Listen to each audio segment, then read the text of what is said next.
Without, the night was cold and wet, but in the small parlor of Laburnum Villa the blinds were drawn, and the fire burned brightly. Father and son were at chess, the former, who possessed ideas about the game involving radical chances, putting his king into such sharp and unnecessary perils that it even provoked comment from the white-haired old lady knitting placidly by the fire. "Hark at the wind," said Mr. White, who, having seen a fatal mistake after it was too late, was amiably desirous of preventing his son from seeing it. "I'm listening," said the latter, grimly surveying the board as he stretched out his hand. "Check." "I should hardly think that he's come tonight," said his father, with his hand poised over the board. "Mate," replied the son. "That's the worst of living so far out," bawled Mr. White, with sudden and unlooked-for violence. "Of all the beastly, slushy, out-of-the-way places to live in, this is the worst. Path's a bog, and the road's a torrent. I don't know what people are thinking about. I suppose because only 2 houses in the road are let, they think it doesn't matter." "Never mind, dear," said his wife soothingly. "Perhaps you'll win the next one." Mr. White looked up sharply, just in time to intercept a knowing glance between mother and son. The words died away on his lips, and he hid a guilty grin in his thin gray beard. "There he is," said Herbert White as the gate banged to loudly and heavy footsteps came toward the door. The old man rose with hospitable haste, and opening the door, was heard condoling with the new arrival. The new arrival also condoled with himself, so that Mrs. White said, "Tut tut," and coughed gently as her husband entered the room, followed by a tall, burly man, beady of eye and rubicund of visage. "Sergeant Major Morris," he said, introducing himself. The sergeant major took hands, and taking the proffered seat by the fire, watched contentedly as his host got out whiskey and tumblers and stood a small copper kettle on the fire. At the 3rd glass his eyes got brighter, and he began to talk, the little family circle regarding with eager interest this visitor from distant parts, as he squared his broad shoulders in the chair and spoke of wild scenes and doughty deeds, of wars and plagues and strange peoples. 21 years of it," said Mr. White, nodding at his wife and son. "When he went away, he was a slip of a youth in the warehouse. Now look at him." "He don't look to have taken much harm," said Mrs. White politely. "I'd like to go to India myself," said the old man, "just to look around a bit, you know." "Better where you are," said the sergeant major, shaking his head. He put down the empty glass and, sighing softly, shook it again.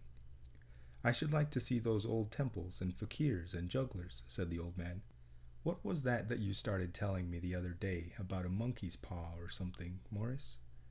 "Nothing," said the soldier hastily. "Leastways, nothing worth hearing." "Monkey's paw," said Mrs. White curiously. "Well, it's just a bit of what you might call magic, perhaps," said the sergeant major offhandedly.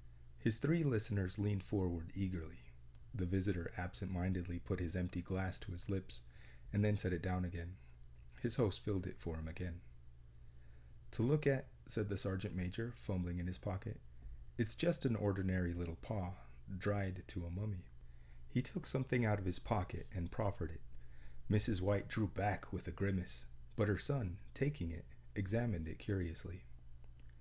"And what is there special about it?" inquired Mr. White as he took it from his son, and having examined it, placed it upon the table. "It had a spell put on it by an old fakir," said the sergeant major, "a very holy man. He wanted to show that fate ruled people's lives, and that those who interfered with it did so in their sorrow.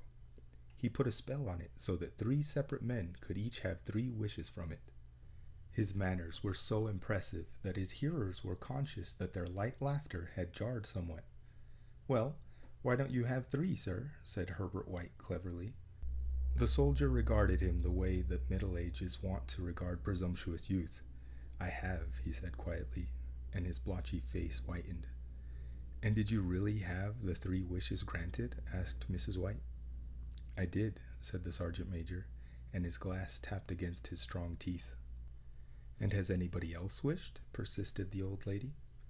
"The first man had his 3 wishes, yes," was the reply. "I don't know what the first 2 were, but the 3rd was for death. That's how I got the paw." His tones were so grave that a hush fell upon the group. "If you've had your 3 wishes, it's no good to you now then, Morris," said the old man at last. "What do you keep it for?" The soldier shook his head. "Fancy, I suppose," he said slowly. I did have some idea of selling it, but I don't think I will. It has caused me enough mischief already. Besides, people won't buy.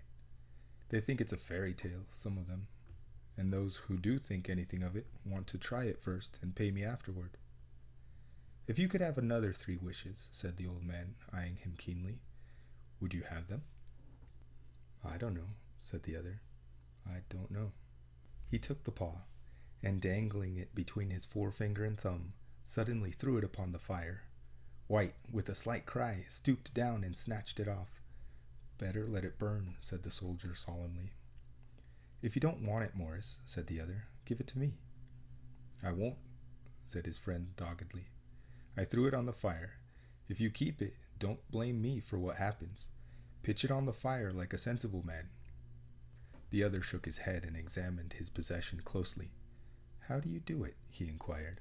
Hold it up in your right hand, and wish aloud, said the sergeant major. But I warn you of the consequences.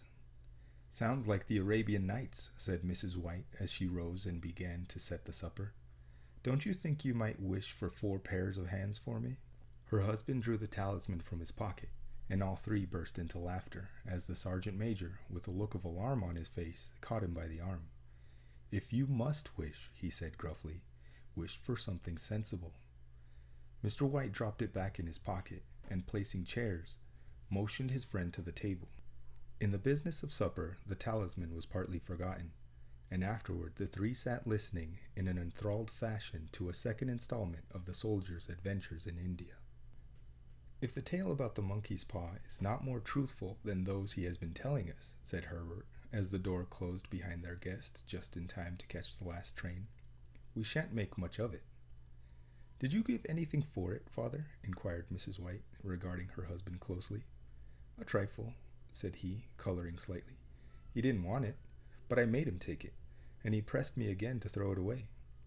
Likely, said Herbert, with pretended horror. Why, we're going to be rich, and famous, and happy. Wish to be an emperor, father, to begin with. Then you can't be henpecked. He darted around the table, pursued by the maligned Mrs. White, armed with an antimacassar. Mr. White took the paw from his pocket and eyed it dubiously. I don't know what to wish for, and that's a fact, he said slowly. It seems to me I've got all I want. If you only cleared the house, you'd be quite happy, wouldn't you? Said Herbert, with his hand on his shoulder. Well, wish for 200 pounds then. That'll just do it. His father, smiling shamefacedly at his own credulity, held up the talisman as his son, with a solemn face, somewhat marred by a wink at his mother, sat down and struck a few impressive chords. I wish for 200 pounds, said the old man distinctly. A fine crash from the piano greeted his words, interrupted by a shuddering cry from the old man. His wife and son ran toward him. It moved, he cried, with a glance of disgust at the object as it lay on the floor. As I wished, it twisted in my hand like a snake. Well, I don't see the money, said his son, as he picked it up and placed it on the table, and I bet I never shall. It must have been your fancy, father, said his wife, regarding him anxiously. He shook his head. Never mind, though. There's no harm done, but it gave me a shock all the same. They sat down by the fire again, while the 2 men finished their pipes. Outside, the wind was higher than ever, and the old man started nervously at the sound of a door banging upstairs. A silence, unusual and depressing, settled on all 3, which lasted until the old couple rose to retire for the rest of the night. I expect you'll find the cash tied up in a big bag in the middle of your bed, said Herbert, as he bade them good night, and something horrible squatting on top of your wardrobe, watching you as you pocket your ill-gotten gains. He sat alone in the darkness, gazing at the dying fire and seeing faces in it. The last was so horrible and so simian that he gazed at it in amazement. It got so vivid that, with a little uneasy laugh, he felt on the table for a glass containing a little water to throw over it. His hand grasped the monkey's paw, and with a little shiver he wiped his hand on his coat and went up to bed.